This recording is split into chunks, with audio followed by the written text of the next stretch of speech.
is Paul Hellyer, and I am a former Minister of National Defence for Canada. This disturbing message is for the several million Americans and others who were kind enough to listen to the 22-minute presentation at the Citizens Disclosure hearing in Washington in May 2013, and for anyone else who cares deeply about the future of their country and the planet Earth. The U.S. is in grave danger. Strangely, the peril is not from foreign enemies, but from enemies within. So I beg you to listen to a summary of the major problems, followed by some suggestions as to how the U.S. might be recaptured by loyal Americans, to the enormous relief of friends who have been watching helplessly from the sidelines. The stakes couldn't be higher.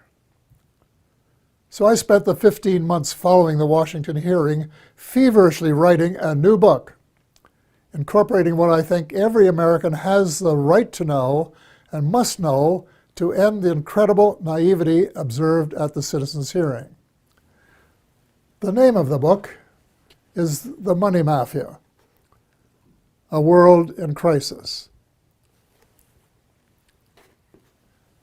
Most of my friends, both American and Canadian, tend to agree that the world is in a state of crisis. But very few are aware that the problems are not natural phenomena. They have been engineered by a very tiny elite group of rich, ruthless, and power-hungry people who have been deliberately keeping the majority of decent, hard-working taxpayers totally in the dark. The iron veil of secrecy is now nearing the end of its 7th decade. When World War II ended, little attention was given to Operation Paperclip, under which hundreds of Nazi scientists were brought to the U.S., given new identities, and then appointed to important jobs in the military and elsewhere. Some of them would have been aware of UFOs and the ET presence from their experience in working with them in the 1930s. The American military began to take the subject more seriously after retrieving one of the vehicles that crashed near Roswell, New Mexico, on July 4th, 1947, and decided to back-engineer its technology, which was light years more advanced than anything that we had known. On Tuesday, July the 8th, 1947, at 11 a.m. Mountain Time, Roswell Airfield Commanding Officer Colonel William Blanchard announced in a press release the recovery of a flying disc. That was the truth. Later that same day, at approximately 4:30 p.m. Central Time, Brigadier General Roger Ramey, commander of the 8th Air Force and Blanchard's supervising officer, presented to the press an alternative story. He claimed the Army had recovered a Rowan target device suspended by a neoprene balloon. That was a lie. In fact, it was the cornerstone lie of what was to become a cult of lying and disinformation that is still United States policy today, 68 years later. In my brief address to the Citizens Disclosure hearing, I said that the United States and much of the Western world is ultimately controlled by an unelected, unaccountable cabal. Its apex is the banking and financial cartel, followed by the oil cartel, the CEOs of the largest and most powerful transnational corporations, major intelligence agencies, including the CIA, the FBI, and the NSA, and a major slice of the U.S. military. Their collective power and influence is incalculable, and it is their plan for the U.S. and the rest of us that is so alarming. Their plan is an empire greater in size and power than any empire before it, They call this the New World Order, which, ironically, is the same name Hitler used for the smaller empire he imagined. One sure thing, the New World Order will end all pretense of government of, by, and for the people. It will be a dictatorship of, by, and for a small minority of the rich and privileged elite. Much of its power lies in the privately owned banking system. Why monarchs and politicians allowed a private cartel to become the monopoly supplier of new money, we will never know. But this power is almost absolute and can determine the fate of nations and their people. A system where nearly all money is created as debt, and debt that has to be repaid with interest, but where no one creates any money with which to pay the interest, is a dead end that leaves debtors with no alternative but to borrow the money to pay the interest and go deeper and deeper into debt. It's so wildly absurd that a grade 10 student would only need a few minutes to recognize it as one giant Ponzi scheme. Banks can invest $5 million and leverage it to create $100 million in loans that have to be repaid with interest. In effect, they skim 95% off the top of every loan. That is the reason I call them the money mafia. Monetary reform is the most urgent of all essential reforms, and my book contains a specific formula that the brave Occupy Wall Street protesters could have used to advantage when asked, "But what do you suggest?" What they lacked was the answer to that question. If about 99% of the population don't understand a deception that has been responsible for the Great Depression of the 1930s, the terrible recessions of 1981-82, 1991, and the Great Recession of the 21st century, it's not too difficult to understand why there are so many skeptics about UFOs and their occupants, even though several species have been visiting planet Earth for thousands of years. The crashes near Roswell, New Mexico, that I referred to earlier, were, in a sense, watershed events. In Canada, Wilbert Smith, a senior officer in our Federal Department of Transport, of which I later became minister, wrote a top-secret memorandum to his boss based on information he had received during a visit to our embassy in Washington. The memo, dated November 21st, 1950, read in part as follows. A. The matter is the most highly classified subject in the United States, rating higher even than the H-bomb. B. Flying saucers exist. C. Their modus operandi is unknown, but concentrated effort is being made by a small group headed by Dr. Vannevar Bush. D. The entire matter is considered by the United States authorities to be of tremendous significance. A control group of 12 senior civilian scientists and military officers was established by President Truman. They were known as the Majestic 12, or MJ-12, which issued a memorandum that included how to respond to UFO sightings by saying that they were natural phenomena, such as plasma or swamp gas, or that the observer might have been imbibing too much Jack Daniels bourbon. Nothing could be further from the truth. Under the Eisenhower administration, much of the physical engineering was transferred to underground facilities in Nevada and Arizona. Meanwhile, much of the control was transferred to civilian agencies in order to create plausible deniability as to its existence. When President Eisenhower wanted to take a look at the restricted areas, he was denied access.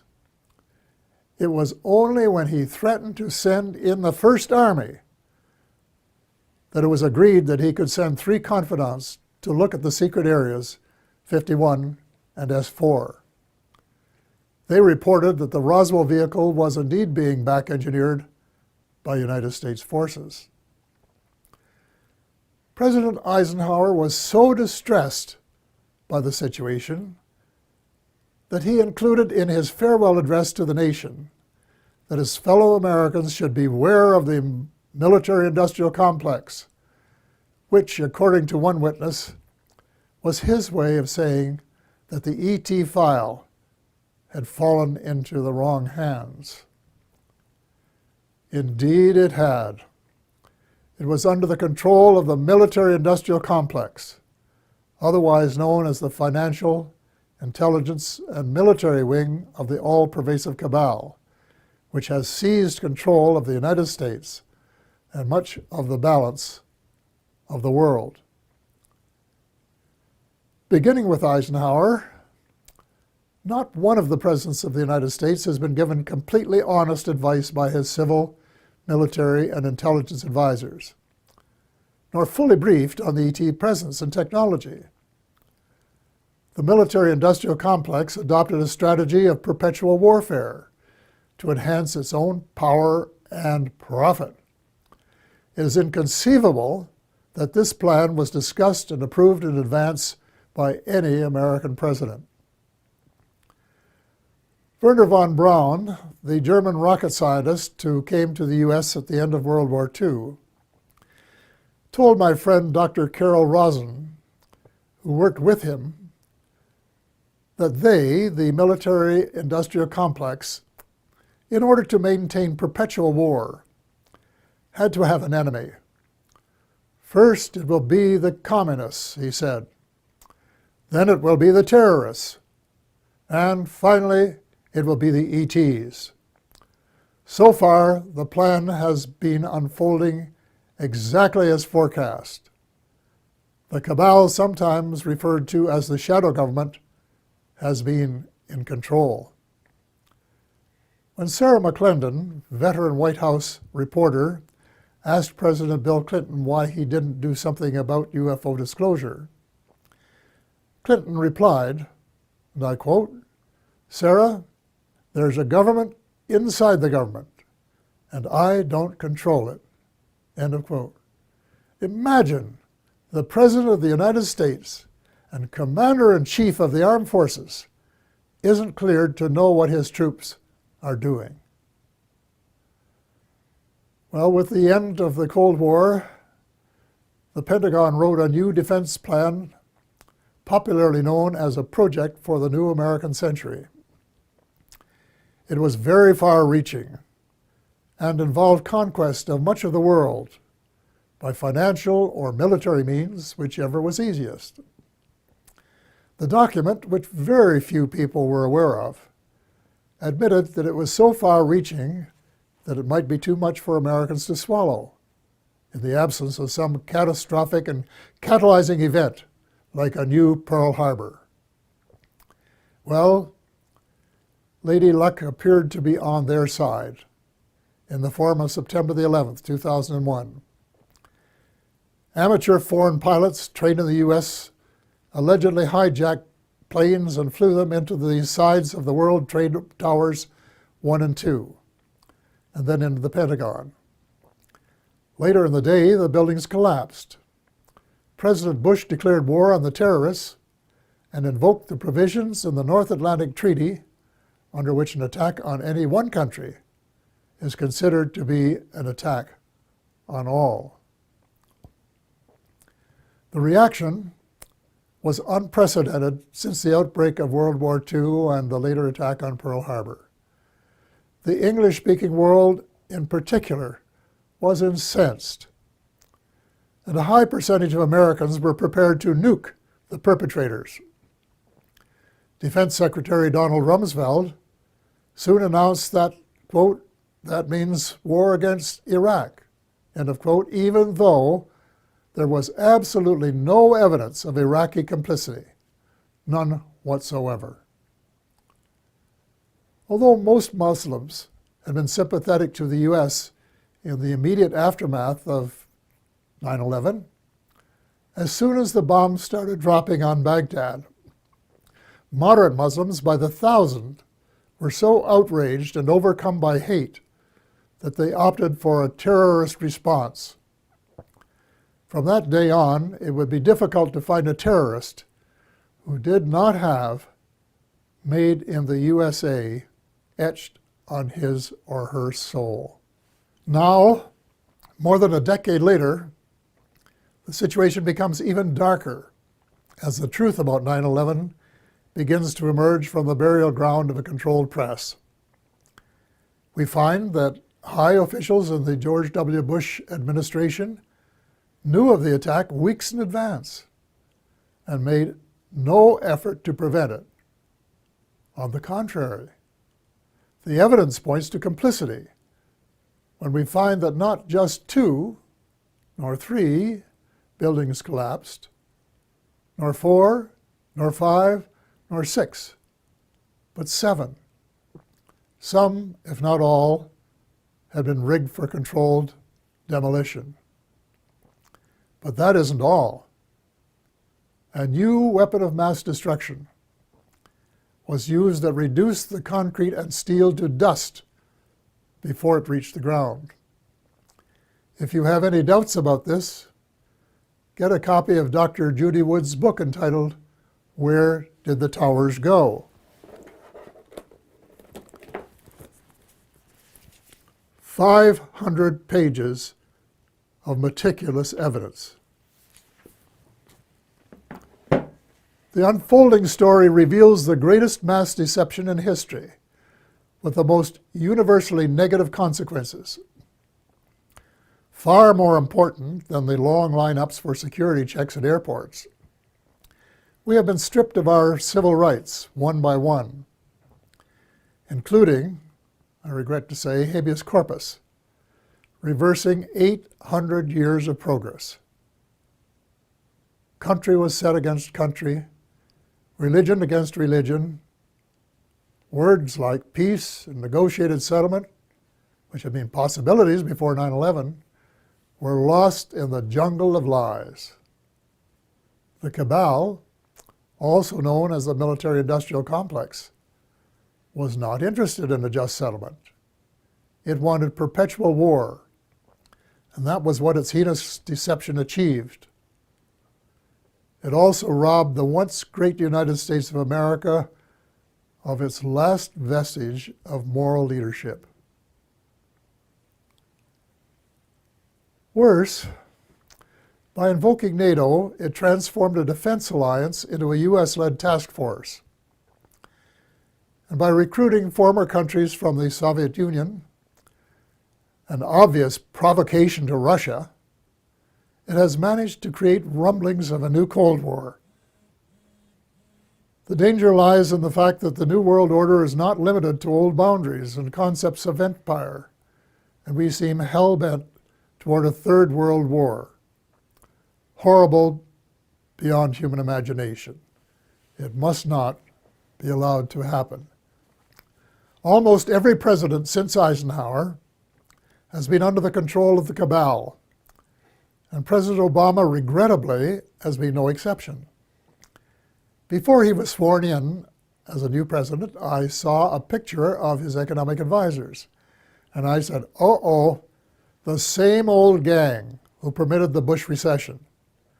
Nothing will change. Then when the president persuaded innocent allies to join in a second unwinnable war in Iraq, and a senior U.S. military commander confirmed that it would take several years to win, it was obvious that President Obama was playing the military-industrial alliance game, and that it would be the only winner. Extreme Islam is an ideology, and it can't be killed by smart bombs. Most ISIS recruits begin as young idealists who are repelled by the way the world is being run and are looking for a better way. Any effective strategy must be to win their hearts and minds, and not just to kill them and make them martyrs to a cause. Step number 1 is to convince President Obama that the policies of his predecessor benefit no one but the arms manufacturers. So all non-Muslim members of the coalition should withdraw from the war against the Islamic State and begin to reverse all of the wrongs committed by the West in recent years. Hate him or love him, President Obama is the only person in the world with the power to lead a penitent United States and its misled allies in the moral and spiritual revolution essential for a world of peace and justice, where the human species has a fighting chance to survive. The transformation has to be reversible before the next U.S. presidential election, which could be the point of no return. Ultimately, the Muslims must be allowed to settle their own problems. Before 9/11, Iraq was a Sunni dictatorship that treated its Shia brothers and sisters badly. The U.S. deposed Saddam Hussein and established a new Shia majority that treated its Sunni minority unfairly. The seeds of further conflict were born. The Muslims must resolve their age-long differences as Christians and of different denominations have recently been able to do. Perhaps the United Nations might be invited by the Muslims to convene a meeting of both temporal and religious leaders in search of a better way of settling grievances and differences. Meanwhile, it's time that all the Abrahamic religions, Christianity, Judaism, and Islam, kissed and made up. I was in my 80s before I knew that Allah was my God. My guess is that the majority of Christians are equally ill-informed. And the Israelites should start treating Palestinians as the blood brothers that they really are, instead of as inferior beings. It is wise to remember that the original covenant with the Creator applied to all of Abraham's children, and not just to the favored few. The bottom line is that the use of drones, suicide bombs, and crushing military superiority on the part of Christians, Muslims, and Jews are all prohibited by their holy books. The next step is to persuade all the major religions to practice the one principle that they have in common, which is to treat others the way they would want to be treated if the roles were reversed. Universal practice of the Golden Rule would transform the world. I get hundreds of emails from decent Americans and like-minded individuals in a dozen countries who want nothing more than the end of militarism and a massive shift in priorities toward universal peace and justice. Quite a few are involved in small projects that are making a significant difference at the micro level. But most of them are realists and recognize that the cabal doesn't want peace and justice. It wants power, wealth, and empire. So what can an individual do in the face of unprecedented power and wealth? The cabal, headed by the banking cartel, has almost unlimited financial power. But we, the people, have the numbers and must combine our limited power to form a critical mass that can move mountains. There is no guaranteed formula, but an educated guess would be that if 5 million decent and determined Americans got a copy of The Money Mafia, A World in Crisis, read it carefully, and then actively supported the comprehensive action plan set out in it, a miracle could happen. Each one of the 5 million would have to write a personal letter to the president, their senator, and their congressperson, demanding action forthwith in each of the critical areas in the same spirit of bipartisanship that would be expected in a war to save the world, which is exactly what is at stake. I am not going to repeat the list of essential reforms here, except for a few key items. The U.S. should play a leadership role in ending the private bankers' monopoly to print money. Actually, it isn't really money, it's just credit created out of thin air, a computer entry, and restore some of the power to the people that is rightfully theirs. President Obama can mint $2 trillion platinum coins to get the ball rolling, while legislation is prepared to take over the Fed and establish a 100% publicly owned central bank, a central bank of the United States. There cannot and will not be peace and justice on earth while the Fed continues to exist. Speaking of justice, if President Obama really wants a place in history as a friend of the 99% rather than the 1%, he can fast-track the Trans-Pacific Partnership into oblivion. Even the name is a lie. There is no way it is a partnership. It should be called the Trans-Pacific Power Grab by a small elite group who want to feather their own nests at the expense of other people's rights to run their own affairs for their own benefit. So the choice is yours, Mr. President, to decide if it will be the people or the cabal. There must be full disclosure of what the cabal and the U.S. shadow government have been doing since World War II. To what extent has the extraterrestrial space and weapons technology been back-engineered? And is it true, as the late Ben Rich, former CEO of Lockheed's Skunk Works, said, and I quote, "We, the U.S., now have the technology to take ET home," end of quote.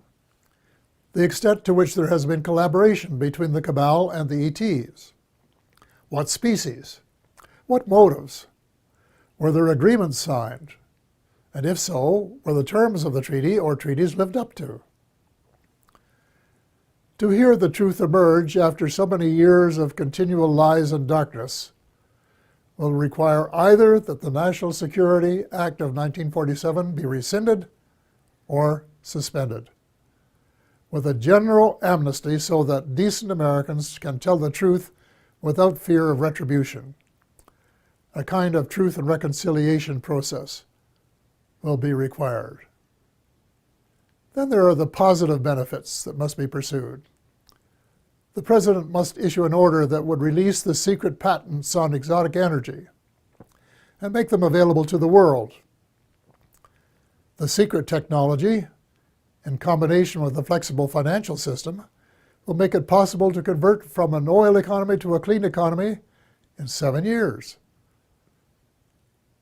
It will provide billions of new jobs worldwide and help close the ever-widening gap between the haves and the have-nots. Simultaneously, a project should be started to restore our oceans before the food chain has been permanently broken. In addition, worldwide programs of forest preservation and reforestation should help provide the carbon sinks essential for greater stability in weather patterns. Speaking of changing weather patterns, full disclosure should give us a better idea of how much weather patterns have been altered by government tinkering. Due to restraints of time, space, and expertise, my book makes no mention of either chemtrails or the high-frequency active auroral research program known as HAARP. But from what I have heard and read from credible informants, I would say that they are Satan's illegitimate Siamese twins of death and destruction. If so, they should be terminated at once and relegated to the netherworld from which they came.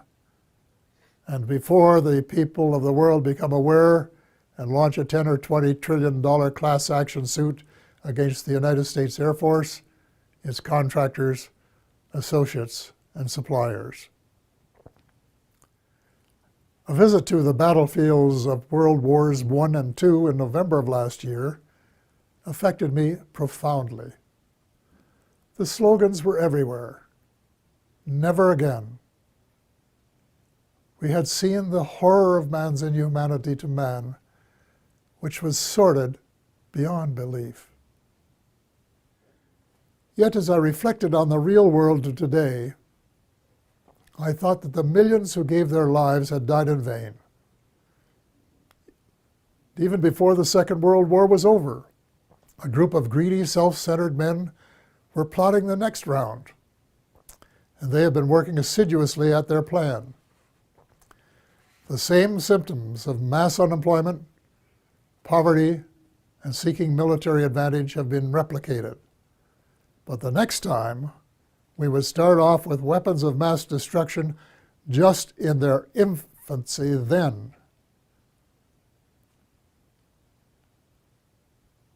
The next time, it is not just supremacy that is at stake, although there are some who think so. It is the survival of the human species that is at stake.